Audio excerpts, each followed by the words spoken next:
So the first player that we're going to look at from LSU, Paul Skeens. With the first pick, the Pittsburgh Pirates pick Paul Skeens. Infielder Tommy Troy.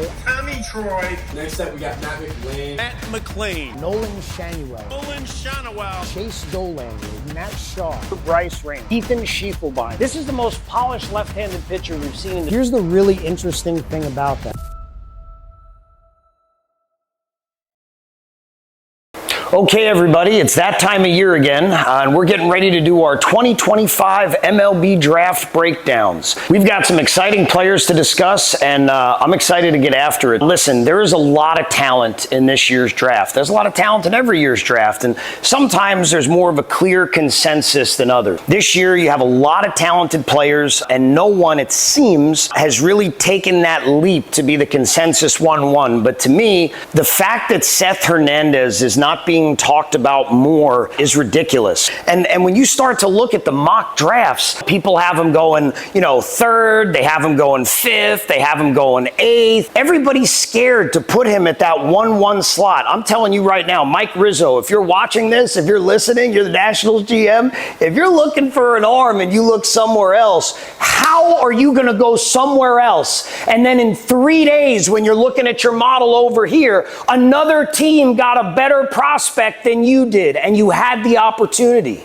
This is not a regular high school kid. This is a kid that's been training his whole life. This is a kid that's been going after this his whole life. And when you watch what he does, it's pretty special. And everybody seems to agree on that, but people want to look elsewhere at 1-1. Seth is going to fly through a minor league system. Seth is going to carve minor league hitters, especially with what we're seeing in the minor leagues right now with all that swing and miss. It's not like he needs a ton of development.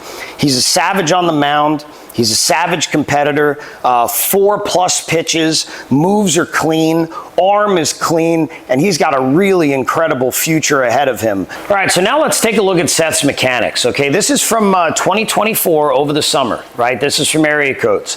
And this was a 100-mile-an-hour pitch, okay? We're going to take a look at it in slow motion, right? And then we're going to break it down here. So after he gets to that leg lift, you see him catching that drift forward, right? He's got this real nice, easy drift, right? Look at that upper body, load everything around that backside, right? That's keeping his pelvis. Look where his hips are facing. He's getting all the way down the mound, and look where the hips are facing. And then at that last second, as he's transitioning from this foot to that foot, he's reaching back a little more. Those hips are going to open. Now take a look here, okay? The hips have opened up where they need to. Foot's in the ground. Stride angle's just a touch closed. We got the elbow even with the trunk line, right? Forearm ready to go. Ready to get laid back behind that humerus. Look at that gorgeous layback. And watch that arm just unwind out and around against that front side. That's pretty darn good. And when you got a high school kid sitting 98 to 100, making it look buttery, that's different, especially when they have pitchability. We're in a day and age where guys are throwing harder and harder now, and people are trying to light up radar guns. And that's a part of it, like throwing hard, that's important, that's real. But if you can't pitch with that velocity, it really doesn't matter. Does he look like he's like grunting and trying real hard to throw that pitch, or does he look like he's cruising? Well, let's take a look at a pitch from this season. How about that? About as buttery as you're gonna find it. Let's take a look at this front angle.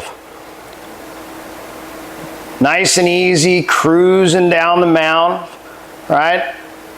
Just a touch closed on the stride, foot's down, arm is up, turning a beautiful corner around the trunk and getting against that lead side, right against that lead heel. I mean, that's pretty. That's pretty. There's not too many high school kids that have the capability to do this. When you're looking at Seth Hernandez, you're looking about as polished of a prospect that you've seen since Paul Skeens.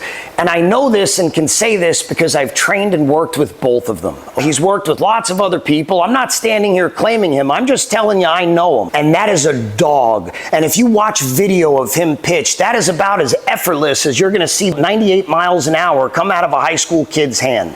He's got 4+ pitches that grade out right now.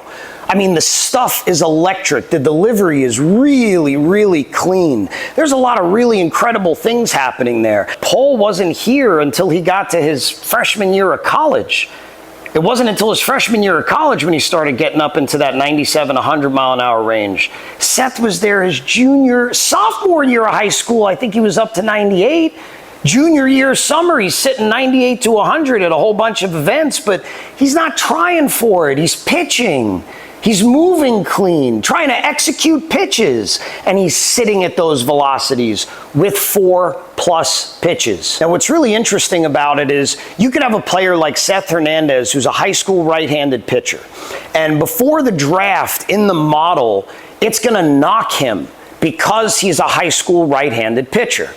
After the draft is over, when he gets put into the new model, and he's being compared to all of the other players and his peers in professional baseball, he's ranked completely differently. So you have players that are getting knocks on them just because of the age and position, because historically, right-handed pitchers out of high school that have been taken in the first round, especially really high, haven't exactly panned out the way the teams expected them to. Well, I wonder why. When you take a high school kid in the draft and he's been doing things a certain way his whole life, and then a big league team gets their hands on him and they change this, they change this, they change that, they change this, all of a sudden the player doesn't know who they are. And it happens a lot more out of high school than it does out of college, because when a young player gets to go to college, they get to kind of develop a little bit differently and kind of figure out who they are a little bit differently before a big league organization kind of forces them to do X, Y, or Z. So if you look back at Mike Soroka, you look back at the draft and you go back and look at what he looked like when he came out of high school from Canada, and then you look at what he was doing in the big leagues and just in the minor leagues, perennially getting hurt. Those are not the same thing. You go back and you look at high school footage, his stride angle was closed, his arm slot was lower, but it was buttery, it was gorgeous, it was incredible.